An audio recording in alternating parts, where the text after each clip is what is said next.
paz do Senhor, Juventude de Cristo! Fique ligado, está começando Conectados na Lição. Muito bem, estamos de volta com mais um Conectados na Lição. Sejam todos muito bem-vindos. Estamos recebendo aqui em nossos estúdios a representante da Juventude de Cristo, Diaconisa Laiane Carvalho. Seja muito bem-vinda. E a lição de número 10 traz por título Jesus, o nome acima de todos os nomes. Já quero dar boas-vindas ao nosso comentarista da lição, pastor César Rosa de Mello, diretamente de Brasília. Pastor, seja muito bem-vindo.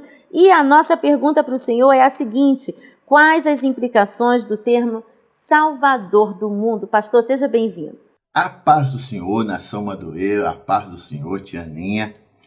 Graças a Deus nós temos Jesus como Salvador do mundo.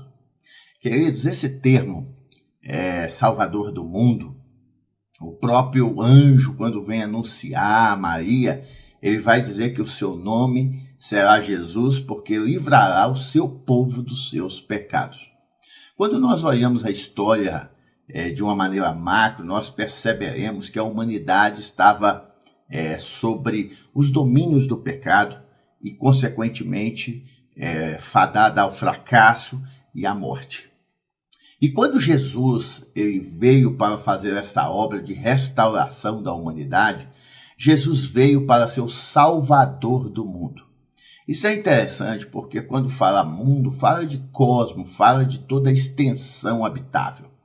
Então, Jesus ele não veio para uma raça, ele não veio para um determinado grupo de pessoas, mas Jesus veio para ser Salvador do mundo.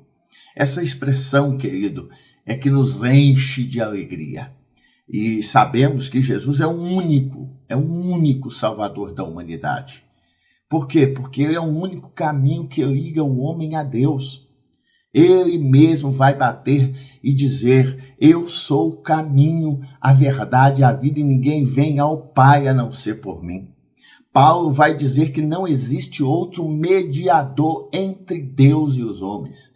Os apóstolos, quando pregavam com entusiasmo a mensagem do Evangelho, eles vão dizer: nenhum outro nome há dado entre os homens pelo qual devamos ser salvos. Ou seja, Jesus é o único homem capaz de levar o homem aos céus. Salvador do mundo. Quando nós olhamos para a questão missiológica, em todos os continentes, todos os países, todas as línguas, dialeto, é entendermos que precisamos pregar o Evangelho do Salvador do mundo. A Bíblia diz que ele veio para os céus, mas os seus não receberam, mas todos quanto receberam, deu-lhes o poder de serem feitos filhos de Deus. Então, avante, missionários da última hora, vamos pregar o Evangelho nos 4 cantos da terra, onde existir alguém que ainda não conhece o Senhor Jesus, que nós venhamos levar este Evangelho do Salvador do mundo. Muito bem. Pastor César, por que João disse em Apocalipse que Jesus é Rei dos Reis? É maravilhoso quando olhamos para esse apóstolo, quase que o único que sobrou dos apóstolos, e agora ele está com aproximadamente 100 anos de idade, numa ilha chamada de Patmos. Todos conhecem que esta ilha, na realidade, era uma prisão, era um exílio, onde se mandava os piores prisioneiros da época, para que, quem sabe, algum animal faminto poderia colocar fim à sua vida. Porém, naquele momento tão difícil, João tem a visão mais esplendorosa da sua vida. E já quero aqui aplicar isto na sua vida, na nossa vida, que muitas vezes, queridos, nós estamos em lugar indesejado, talvez por questão de perseguição ou por adventício do tempo, nós estamos em lugares contrários àquilo que gostaríamos. Mas é aí que nós precisamos entender que Deus está conosco em todos os momentos. Foi justamente naquele lugar sem esperança, naquele lugar de morte, é que João vai ter a revelação do Apocalipse.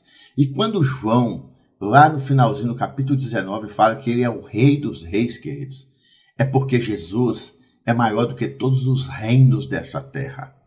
Quando Daniel tem aquela visão esplendorosa a respeito dos reinos dessa terra, ele vai dizer sobre aquela estátua onde a cabeça era de ouro, o peitoral era de prata, tinha bronze.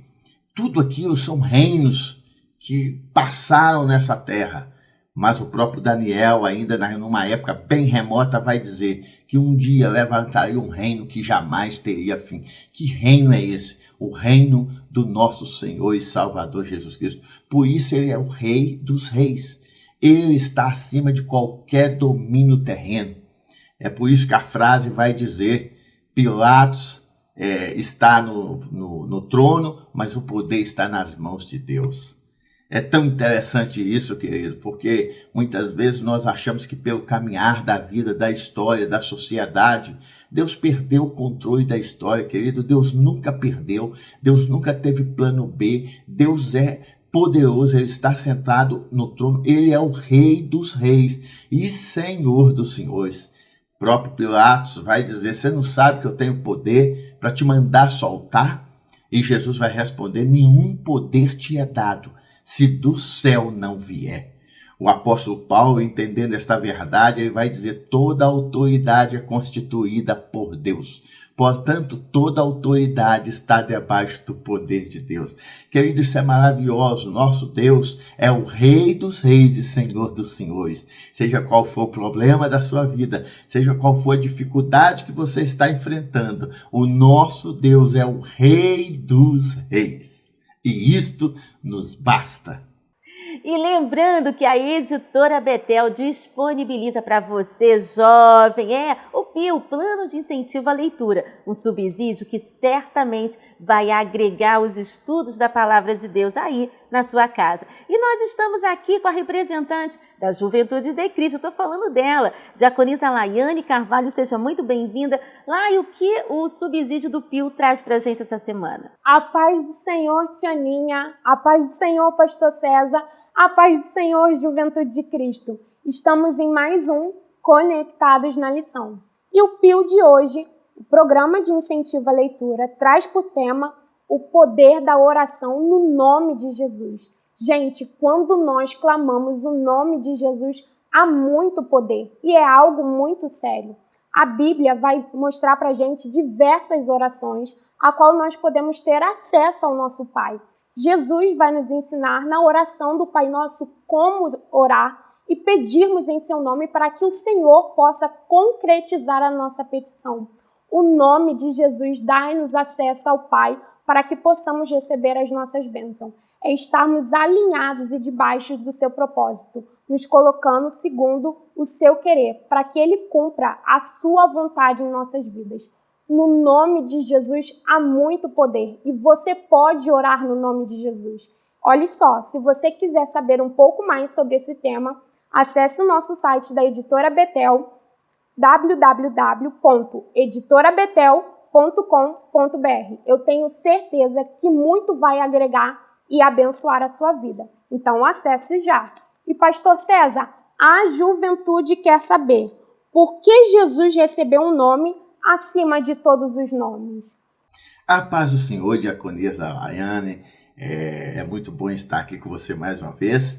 E por que Jesus recebeu o nome que é acima de todos os nomes? A juventude quer saber.